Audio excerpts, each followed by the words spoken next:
12వ వచనం చదవండి.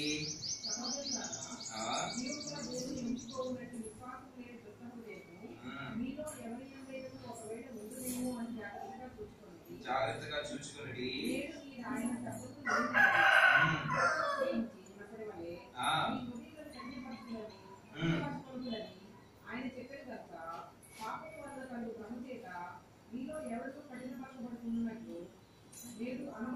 ఒక మాట ఉంటుంది, ఇంత గొప్ప రక్షణను నిర్లక్ష్య పెట్టారు. చదవని యొక్క మాటను ఇప్పుడు మాట గమనించినట్లయితే చదువు 2వ అధ్యాయం 3వ వచనం ఉంటుందా? హెబ్రీయులకు రాసిన పత్రిక 2వ అధ్యాయము 3వ వచనం చదవండి. ఇంత గొప్ప రక్షణను మనము నిర్లక్ష్యము చేసినట్లా ఎలాగో గమనించినట్లయితే ఈ గొప్ప దేవుడు మన యొక్క జీవితంలో చేసినటువంటి లేకపోతే ఆయన గొప్పతనమును మన యొక్క జీవితంలో ఏ విధముగా ఇచ్చినా ఆయన గొప్పతనము ఆయన యొక్క సృష్టిలో కనపడతా ఉన్నది, ఆయన యొక్క జ్ఞానంలో కనపడతా ఉన్నది, ఆయన యొక్క ప్రణాళికలో కనపడతా ఉన్నది, ఇంకా రకరకాలైనటువంటి ఆ యొక్క సృష్టి యొక్క సౌందర్యంలో కనపడతా ఉన్నది. అయితే నీ నా జీవితంలో ఆ యొక్క గొప్పతనం ఎట్లాగా ప్రత్యక్షమైనదని జ్ఞాపకం చేసుకున్నట్లయితే మొట్టమొదటిగా మరి ప్రభువుని మనము ఎందుకు ఆరాధించాలి అని గమనించినట్లయితే రాయబడినటువంటి మాట ఏంటంట, ఇంత గొప్ప రక్షణ అనే మాటను చూసుకుంటున్నా. సోదరా సోదరి, మనము పొందినటువంటి రక్షణ కదా, మనం పొందినటువంటి రక్షణ అది చాలా గొప్పది, అది చాలా గొప్పది, సామాన్యమైనటువంటిది కాదు. ఈ రక్షణ పొందుని కొరకై యేసుక్రీస్తు వారి యొక్క శిలువలో మరి తన యొక్క ప్రాణమును అర్పించినాడు. ప్రాణము అర్పించుని కొరకై దేవుడి లోకమును ఎంతో ప్రేమించినటువంటి వాడిగా ఉంటున్నాడు. ఆయన గొప్ప ప్రేమని లోకములో మన పక్షులను చూపించినటువంటి వాడిగా ఉంటున్నాడు. ఎందుకు ఈ యొక్క ప్రేమ గొప్పది, ఎందుకు ఈ రక్షణ గొప్పది అనగా నీవు నేను ఈ యొక్క మరి ప్రేమను పొందుటకు అర్హులం కాదు. నీవు నేను ఆ యొక్క యేసుక్రీస్తు వారు ప్రాణము తన యొక్క ప్రాణము మన కొరకే అర్పించబడటకు ఏమాత్రం కూడా యోగ్యులను కాదు. ఆయన యొక్క ప్రేమను పొందుటకు, ఆయన యొక్క దయను పొందుటకు, ఆయన యొక్క కృపను కనికరమును పొందుటకు మనం ఏమాత్రము కూడా అర్హులను కాదు. ఎందుకు ఈ యొక్క రక్షణ గొప్పది అంటే మరొక మాటను చూస్తున్నాం కదా. ఈ పౌలు భక్తుడే మరొక రాస్తున్నాడు. 2వ కొరింథీయులకు రాసిన పత్రిక 1వ అధ్యాయము 2వ కొరింథీయులకు రాసిన పత్రిక 1వ అధ్యాయం 10వ వచనం చదువుతున్నా. 10వ వచనం దయచేసి చదవండి. ఆయన అతి గొప్ప మరణము నుండి మమ్మను తప్పించెను. సోదరా, ఎందుకు ఈ యొక్క రక్షణ గొప్పది అంటే మనలను ఎటువంటి మరణం ఇది? సామాన్యమైన మరణమా? ఎలా పెడతా ఉన్నది? ఇది గొప్ప మరణం. నీవు నేను మన యొక్క జీవితంలో గొప్ప మరణం క్రింద ఉంటూ వచ్చా. సోదరా సోదరి, సామాన్యమైన మరణమే కాదు. దేవుని వాక్యం గమనించినట్లయితే మొదటి మరణము, రెండవ మరణం అన్నది ఆ యొక్క రెండవ మరణం నుంచి తప్పించగలిగినటువంటిది బహు భయంకరమైనటువంటిది. దేవుని వాక్యం రాయబడతా ఉన్నది కదా, ఏమని? అక్కడ అగ్ని ఆగదు, పురుగు చావదనే మాటను చూస్తాం. ఒకసారి మనుషులందరూ కూడా ఒకసారి వృద్ధి పొందవలేను, ఆ మీదట తీర్పు జరుగుతుంది. దేవుని ఎదుట తీర్పు ముందు నిలబడినప్పుడు నీవు నేను దోషులుగా తీర్చబడినప్పుడు, పాపలుగా తీర్చబడినప్పుడు ఎక్కడికి వెళ్తామంటే భయంకరమైనటువంటి నరకం పాత్రులుగా మనం ఉంటూ వచ్చాం. భయంకరమైనటువంటి పాతాళంలో పాత్రులుగా ఉంటూ వచ్చాం. సోదరా సోదరి, భయంకరమైనటువంటి మన యొక్క జీవితంలో మరి ఏ మాత్రం ఎవరు కూడా మనల్ని తప్పించగలిగినటువంటి వారు ఎవరు కూడా లేరు. ఉదయకాల సమయంలో ప్రభువుని ఎందుకు ఆరాధించాలంటే నీవు నేను పొందినటువంటి రక్షణ అది సామాన్యమైనటువంటిది కాదు. నీవు నేను పొందినటువంటి పాప క్షమాపణ సామాన్యమైనటువంటిది కాదు. అది గొప్ప మరణము నుంచి దేవుడు మనల్ని తప్పించినాడు. అందునిమిత్తమే అది గొప్ప రక్షణగా చెప్పబడతా ఉన్నది కదా, గొప్ప రక్షణగా. ఆ దినమున మరి పాత నిబంధన గ్రంథంలో అనేక మంది అనేక రకాలైనటువంటి యుద్ధముల ద్వారా కనిపించేటటువంటి రాజుల చేతిలో నుండి వారు తప్పించబడుతూ వచ్చారు కదా. ఉదాహరణకు ఇజ్రాయేలీలు ఐగుప్తు దేశంలో ఫరో యొక్క చేతిలో నుంచి తప్పించబడుతూ వచ్చాడు. లేకపోతే గమనించినట్లయితే ఇంకా రకరకాలైనటువంటి సమయాలలో దేవునికి వెళ్ళినటువంటి వారు ఫిలిస్తీన్లని, లేకపోతే మిద్యానీయులని, లేకపోతే సిరియలని, మరి ఈ విధంగా రకరకాలైనటువంటి రాజ్యం కనిపించినటువంటి రాజుల చేతిలో నుంచి తప్పించబడినటువంటి వారుగా ఉంటూ వచ్చాడు. అయితే నీవు నేను చిక్కుకున్నటువంటి ఆ యొక్క మరణము సామాన్యమైనటువంటిది కాదు. ఎవరు కూడా దాని నుంచి తప్పించలేరు. కనిపించగలిగినటువంటి దానితో మనము మరి యుద్ధం చేయగలుగుతాము, కానీ కనిపించినటువంటి దానితో యుద్ధం ఎట్లా చేస్తాం? కనిపించినటువంటి యొక్క మరణ శక్తి నుంచి మనం ఎట్లా మరి బయటపడతాం?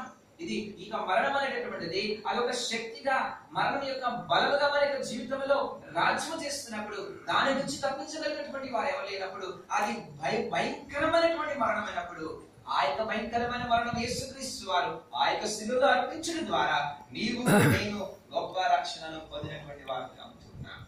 ఆయన యొక్క శిలువలో వేలాడుతూ నీ కొరకై నా కొరకై మేకలు కొట్టించుకొని తల మీద ముండ క్రీడలు పెట్టించుకొని బలె పొడ్లు పొడిపించుకొని కొడా దెబ్బలు కొట్టించుకొని ఉగులు వేయబడి సంపూర్ణంగా మన కొరకై గాయపరచబడటం ద్వారా ఆ యొక్క భయంకరమైనటువంటి గొప్ప మరణం యేసుక్రీస్తు వారు నీ నా పక్షమున శిలువలో తను తాను అర్పించుకోవడం ద్వారా ఈ దినమున ఆ యొక్క గొప్ప మరణం నుంచి తప్పించబడినటువంటి వారిగా గొప్ప రక్షణకు అద్భుతమైనటువంటి వారిగా. సోదరా సోదరి, ఈ రక్షణ మన యొక్క జీవితంలో ఉచితంగా రాలేదు, ఊరికే రాలేదు. ఆయన యొక్క శిలువలో మరణించడం మాత్రమే కాదు కానీ ఆ యొక్క మరణం యొక్క వార్త లేకపోతే స్వార్థ మన యొక్క జీవితంలో మరి గమనించినట్లయితే మనము పొందగలిగిన కొరకాయ లేకపోతే మనము గ్రహించగలిగిన కొరకాయ ఆ తర్వాత అనేక మంది క్రైములు చెల్లిస్తూ వచ్చారు కదా. మన యొక్క జీవితంలో ఆ రక్షణ వార్త అందించబడట కొరకాయ ఆ గొప్ప రక్షణ అనేటటువంటిది మన యొక్క జీవితంలో అనుభవించడం కొరకాయ ఇంకా అనేక విధాలుగా దేవుడు మనల్ని దర్శించడం ద్వారా అనేక మంది దైవజనుల యొక్క ద్వారా దర్శించబడటం ద్వారా ఈ దినం మనము రక్షించబడినటువంటి వారంగా ఉంటున్నాం. ఈ రక్షణ పొందుట కొరకాయ ఎంతో ఈ రక్షణ వెనకాల ఎంతో గొప్ప కార్యం ఉన్నది కనుక అది నిమిత్తం ఏమి రాయబడతామంటే అది గొప్ప రక్షణ. సోదరా సోదరి, ఉదయకాల సమయంలో అనేక సార్లు టేకెన్ ఫర్ గ్రాంటెడ్ మనం ఉచితంగా పొందినామలే అనుకుని అనేక సార్లు ఉచితంగా అయిపోయినటువంటి వారి విషయంలో లెక్క చేయం కదా. ఏదైనా సరే వస్తువు ఉచితంగా మనకి ఇస్తే దాని విషయంలో అంతా లెక్క చేయము, దాని యొక్క విలువ మనకి అర్థం కాదు. ఆయన యొక్క రక్షణ వెనకాల గొప్ప క్రయం ఉన్నది. యేసుక్రీస్తు వారికి గొప్ప క్రయం ఉన్నది.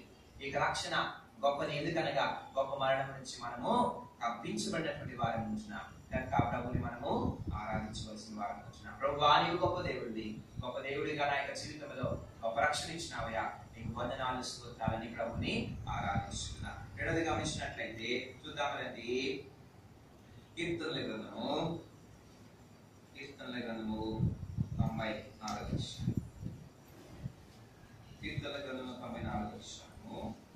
19వ వచనం చదువుతున్నాం. 19వ వచనము, ఈ గొప్ప దేవుడు మన యొక్క జీవితంలో చేసిన కార్యములు ఎటువంటివో మరొకసారి మనకి తెలిసినటువంటి విషయాలే మరొకసారి తల పోసుకుని ప్రభుని ఆరాధించుకుందాం. 19వ వచనం చదవండి. నా అంతరంగమందు విచారములు హెచ్చగా నీ గొప్ప ఆదరణ నా ప్రాణములకు నెమ్మది కలుగు చేయొచ్చునవి కదా. సోదరా సోదరి, గమనించినట్లయితే ఏం కలుగు చేస్తా ఉన్నాడు ఈ గొప్ప దేవుడు? ఏమిస్తున్నాడు? గొప్ప ఆదరణ. సోదరా సోదరి, గొప్ప రక్షణ మనకిచ్చి ఆయన బడులను విడిచిపెట్టలే, మనలను మంచి వారిగా చేయలే. యేసుక్రీస్తు వారు తాను మరణించక ముందు శిష్యులతో మాట్లాడుతున్నప్పుడు మొట్టమొదటి మాట ఏమంటున్నాడంటే యోహాను సువార్త 14:1 ఏమంటున్నాడు? మీ హృదయములో కలవరపడకండి కదా. మానవులుగా ప్రభు యొక్క బిడ్డలమైనప్పటికీ రక్షించబడినటువంటి వారముగా ఉన్నప్పటికీ మన హృదయాలు ఎట్లా ఉంటాయి? కలవరముతో నిండి ఉంటాయి కదా. ఏమన్నా రాస్తున్నాడు కీర్తనకారుడు? ఏమంటున్నాడంటే నా అంతరంగమందు విచారములు కదా, నీ గొప్ప ఆదరణ నాకు నెమ్మది కలుగజేశావు. సోదరా సోదరి, ఎవ్వరు ఇవ్వలేనటువంటి నెమ్మది, ఎవరు కూడా ఏ విధంగా కూడా ఆదరించలేనటువంటి మరి వారు ఉన్నప్పటికీ ఉండకపోయినప్పటికీ కూడా యేసుక్రీస్తు వారు దేవుని యొక్క మాటలు పరిశుద్ధాత్మ దేవుడు మనల్ని ఏం చేస్తున్నాడు? ఆదరిస్తున్నటువంటి వాడిగా ఉంటున్నాడు. ఈ యొక్క ఆదరణ సామాన్యమైనటువంటిది కాదు, గొప్ప ఆదరణ కదండి. అనేక సార్లు నా వ్యక్తిగత జీవితంలో లేకపోతే మన వ్యక్తిగత జీవితాల్లో గమనించినట్లయితే ఎవరు వచ్చి ఎన్ని మాటలు చెప్పి మనను ఉచ్చరించినప్పటికీ ఆదరించడానికి ప్రయత్నం చేసినప్పటికీ దేవుడు మనతో దేవుని యొక్క వాక్యంలో నుంచి ఒక్క మాట మాట్లాడితే ఎట్లా ఉంటది? గొప్ప ఆదరణ, సామాన్యమైనటువంటి ఆదరణ కాదు కదా. ఎందుకంటే మానవులు ఎంత మరి వారు మరి నేనున్నాను, నిలబడతాను, నీకు తోడుగా ఉన్నాను చెప్పినప్పటికీ మరి చంచలమైనటువంటి మనసు కనుక ఈ రోజు ఉండొచ్చు ఉండకపోవచ్చు, అల్పమైనటువంటి జీవితం కనుక ఇక దినమున ఉండొచ్చు ఉండకపోవచ్చు. అయితే దేవుడు చెప్పినప్పుడు నేను నీకు ఉన్నా అన్నప్పుడు దేవుడు ఒక్కసారి ఒక మాట మనతో పలికినప్పుడు మనకు కలిగేటటువంటి ఆదరణ అది మరి వర్ణింపజాలనటువంటి కదా. దేవుడు ఒక్కొక్కసారి ఒక్కొక్క పరిస్థితులలో హృదయంలో అలజడి కలిగినప్పుడు, కలవరము కలిగినప్పుడు సోదరా సోదరి ఆదరణ ఎట్లా వస్తుంది? ఆదరణ కర్తైనటువంటి దేవుడు కదా. ఇదిగో నేను మీకు ఎవరు పంపిస్తున్నాను? ఆదరణకర్త అయినటువంటి పరిశుద్ధాత్మను పంపిస్తాను. అన్నటువంటి వాటిని మనల్ని ఆదరించిన ఇక్కడికి ఎవరున్నారు? పరిశుద్ధాత్మ దేవుడు ఉన్నాడు. నిత్యం మనల్ని ఆదరిస్తున్నాడు. మన యొక్క దుఃఖం, ఎందుకంటే ఈ లోకంలో ఉన్నంత కాలం మీకు ఏంటి ఉన్నది? ఏమన్నది? నీకు శ్రమ అన్నది. ఈ లోకంలో మీకు ఏం కలుగును? శ్రమ కలుగును. అయినప్పటికీ ధైర్యం తెచ్చుకున్నది, నేను లోకమును జయించిన. ఎంత గొప్ప ఆదరణకరమైన మాట ఇది కదా! ఈ యొక్క లోకంలో ఉన్నంత కాలం అనేకమైనటువంటి శ్రమలు, అనేక కుటుంబంలో శ్రమలు, లోకంలో శ్రమలు, పనులలో శ్రమలు, సంఘములో శ్రమలు. క్రైస్తవ జీవితం అనేటటువంటిది, క్రైస్తవ జీవితం, సౌభాగ్య జీవితం, అవి కొన్నిసార్లు ఎట్లా ఉంటాయంట? కష్టములు వచ్చినా నష్టములు వచ్చినా యేసు ప్రభువే నా సహకారి కదండి. ఎంత గొప్ప దేవుడిని మనము కలిగి ఉంటున్నాం ఈ కొద్ది కాల సమయంలో. ఇది క్రైస్తవ జీవితం. క్రైస్తవ జీవితం అనేటటువంటిది పూలపాన్. అనేకమైనటువంటి శ్రమలు, అనేకమైనటువంటి సవాళ్లు, ప్రశ్నలు మన యొక్క జీవితంలో రాకుండా మారాలి. అయితే వీటన్నిటిలో కూడా మనం ఏం పొందుతున్నామంటే గొప్ప ఆదరణ పొందుతూ ఉన్నాం. మన పనులను కూడా వదిలిపెట్టుకొని, లేకపోతే ఈ లోకంలో ఆదివారం అందరూ కూడా జలసా చేస్తారంటే, రకరకాలుగా వారి యొక్క సమయాన్ని గడుపుతూ ఉంటే, ఎందుకు వచ్చాము మనం ఇక ప్రభు యొక్క సన్నిధిలో కంటే, ఎందుకు వచ్చామంటే గొప్ప ఆదరణ మనం పొందినాం మన యొక్క జీవితంలో. గత జీవితం అంతా కూడా, గత సంవత్సరం అంతా కూడా, గత నెలంతా కూడా, గత వారం అంతా కూడా చెప్పుకోలేనటువంటి అనేకమైనటువంటి కష్టం, అనేకమైనటువంటి ఆలోచనలు, సహింపలేనటువంటి అనేకమైనటువంటి తలంపులలో మన ప్రభు మనకి ఏం కలిగిస్తున్నాడు? గొప్ప ఆదరణ కలిగిస్తున్నాడు. అందుని బట్టి మన ప్రభుని ఆరాధించవలసినటువంటి వారిని ఉంటున్నాం. మూడవదిగా చూద్దామండి, ఆయన మనకు చేసినటువంటి గొప్ప కార్యములు. చూద్దాం ఎబ్రిల్ రాసిన పత్రిక 4వ అధ్యాయం. ఎబ్రిల్ రాసిన పత్రిక 4వ అధ్యాయం. మనకు తెలిసినటువంటి మాటలే అయినా సరే జ్ఞాపకం చేయాలని ప్రభు తలపిస్తున్నాడు కనుక మనం ప్రభుని ఆరాధించుతున్నాం. ఎబ్రిల్ రాసిన పత్రిక 4వ అధ్యాయము మాట ఎదుగుతున్న రాయబడినటువంటి మాట ఏంటంటే, గొప్ప ప్రధాన యాజకుడు మన 14వ వచనం. ఆకాశ మండలం గుండా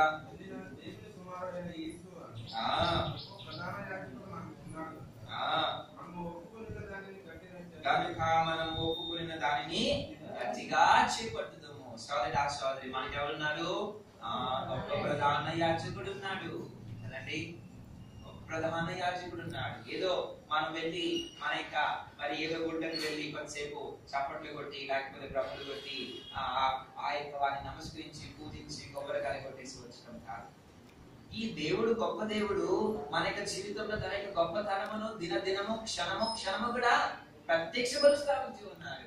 మన యొక్క జీవితంలో ఎట్లా ఉన్నాడంటే, ఆ యొక్క గొప్పతనము కలిగినటువంటి దేవుడు ఎట్లా ప్రత్యక్షమవుతున్నాడంటే, గొప్ప ప్రధాన యాజకుడిగా అనేక మంది ప్రధాన యాజకులు వచ్చారు. మొట్టమొదటి ప్రధాన యాజకుడు ఎవరు? అహరోన్. ఆ మీద అనేక మంది ప్రధాన యాజకులు వచ్చారు. అంతమంది ప్రధాన యాజకులు ఉన్నా సరే అనేక పర్యాయములో దేవుని యొక్క కోపం అనేటటువంటిది, దేవుని యొక్క క్రోధం అనేటటువంటి అనేక సార్లు వస్తుంది కదా. దేవుని యొక్క వాక్యంలో చూస్తే అహరోను ప్రధాన యాజకుడిగా నియమించబడిన తర్వాత ప్రధాన యాజకుడు ఏం చేస్తాడు? జనుల పక్షమున విజ్ఞాపన చేస్తాడు. అంతేనా? ప్రధాన యాజకుడు చేసే పని ఏంటి? జనుల పక్షమున విజ్ఞాపన చేస్తూ ఉంటాడు. అయినా సరే అనేక పర్యాయాలు ఇజ్రాయెల్ చనిపోలేదా దేవుని యొక్క కోపం కిందకి వచ్చి? అనేక సార్లు దేవుని యొద్ద నుండి తెగులు బయలుదేరట వేలాది లక్షలాది మంది చనిపోయినారు. ఎందుకు? పాపం చేసిన కారణం బట్టి, తప్పుదల చేసిన కారణం బట్టి. ఈ దినమున నీవు నేను పాపము చేసినప్పటికీ, ప్రభుని అంగీకరించిన మీద తప్పులు చేసినప్పటికీ, ఎందుకు ఈ దినమున కూడా మనం సజీవంగా ఉన్నాం? నేను ఇక్కడ నిలబడ్డానంటే, మనం ఇక్కడ కూర్చున్నామంటే ఏదో మనం గొప్పతనమే కాదు, పరిశుద్ధమని కాదు. అవునా కాదు? మన యొక్క బలహీనతలు మనకు ఉన్నాయి. అనేక సార్లు అనేక రకాలైనటువంటి విషయాలు తప్పిపోతున్నాం. దేవుని యొక్క మందిరంలోకి అడుగు పెట్టగలిగినటువంటి అర్హత లేనటువంటి మరి పరిస్థితుల్లో మన యొక్క జీవితంలో అదండి. ఆ దేవుడు ఈ దేవుడు ఒకటే కదా. ఆ దేవుడు తన యొక్క శక్తిలో మార్పు లేదు, తన యొక్క యుక్తిలో మార్పు లేదు, తన యొక్క సామర్థ్యంలో మార్పు లేదు, తన యొక్క నీతిలో న్యాయంలో మార్పు లేదు. ఆ దినమున ఇశ్రాయేలును మరి సంహరించినటువంటి దేవుడు ఈ దినమున మనల్ని ఎందుకు సంహరించడంలే? ఎందుకంటే ఆయన గొప్ప ఇంతకు మంది ప్రధాన యాజకులు ఉన్నారు, కానీ ఇప్పుడు మనం కలిగినటువంటి గొప్ప ప్రధాన యాజకుడు ఎంత గొప్పదనం అంటే, దేవుని క్రోధము మన మీదకి రాకుండా, ఏ మాత్రము కూడా కొద్దిగా కూడా రాకుండా ఆయన చేస్తున్నట్టు మనను కాపాడు, మన పక్షం ఏం చేస్తున్నాడు? విజ్ఞాపన చేస్తున్నాడు. ఎందుకంటే దేవుని యొక్క నీతి మారలేదండి. దేవుని యొక్క న్యాయం మారలేదు, దేవుని యొక్క యథార్థత మారలేదు. ఆయన అంతే పరిశుద్ధుడు. ఆయన ఏమాత్రము కూడా అపవిత్రతను సహించలేడు, ఏమాత్రము కూడా పాపమును సహించలేడు. ఉంటే ఆయన వెంటనే శిక్షించాడు, ఇప్పుడు కూడా శిక్షించగలడు. అయితే ఈ దినమున నీ నా పక్షమున యేసుక్రీస్తు వారు ఏం చేస్తున్నాడు? యాజకత్వాన్ని చేస్తా ఉంటున్నాడు. నీ నా పక్షమున ఏం చేస్తున్నాడు? విజ్ఞాపన చేస్తా ఉంటున్నాడు. నీ నా పక్షమున ఆయన మొరపెట్టుకుంటున్నాడు, అయ్యా ఇంకొక సంవత్సరం ఉండనివ్వా, అయ్యా ఇంకొక నెల ఉండనివ్వా, ఇంకా కొన్ని దినములు చూడవా, నేను వీరి కొరకు నాకు రక్తం కాచిన, నా యొక్క ప్రాణం పెట్టిన, ఇంకా కొంతకాలం, ఇంకా కొంతకాలం. నీ నా నిమిత్తమై ఆయన ప్రధాన యాజకుడు మాత్రమే కాదు కానీ గొప్ప ప్రధాన యాజకుడు. ఉదయకాల సమయంలో ప్రభుని ఎందుకు ఆరాధించాలండి? మన యొక్క జీవితంలో ఆయన గొప్ప దేవుడు ఎట్లా ప్రత్యక్షమైనాడు? గొప్ప ప్రధాన యాజకుడు. చివరిగా పలు మాట చూసుకొని ముగించుకున్నాం రండి. కీర్తనలు 139 అధ్యాయం, కీర్తనలు 139 అధ్యాయము 17వ వచనం అందరూ చదువుకుందాం. 17 వచనం.